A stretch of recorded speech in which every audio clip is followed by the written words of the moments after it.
જય શ્રી કૃષ્ણ મિત્રો, આજે આપણે જવાના છીએ વાયરિંગ કરવા. તો તમે છેલ્લે સુધી વ્લોગમાં સાથે રહેજો અને જોઈ કઈ રીતે વાયરિંગ કરીએ છીએ આપણે. તો હાલો આપણે હવે સાઇટ ઉપર પહોંચી જાય. હવે આપણે જવા માટે તૈયાર થઈ ગયા છીએ. તમે આ જોઈ શકો છો કે મેં છે ને થેલો પણ લઈ લીધો છે અને આમાં વાયર ને MC4 ને બધું પણ લઈ લીધું છે. હવે આપણે સાઇટ ઉપર જઈને ત્યાં વાયરિંગ થોડુંક બાકી હતું તે કરવાનું છે. તો તમે વ્લોગમાં સાથે રહેજો અને આપણે જોઈ કઈ રીતે વાયરિંગ કરીએ છીએ અને ત્યાં કંઈક કબૂતર માટે જે ઓલા કાંટા આવે છે તે પણ મૂકવાના છે.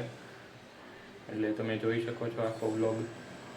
આપણે જો સાઇટ ઉપર પહોંચી ગયા છીએ અને આવડું આ વાયરિંગ કરવાનું છે.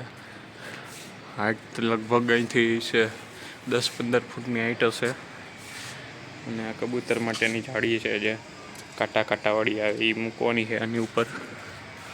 તમે જોઈ શકો છો આ વાયરિંગ આપણે આજ કરવાનું છે.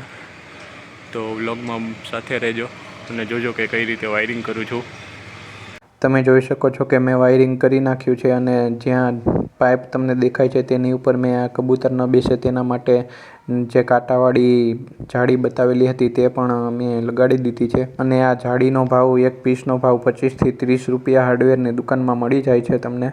અને તમે જોઈ શકો છો કે ઉપર જ્યાં પેનલ લાગેલી છે ત્યાં પરલીન બહાર નીકળે છે.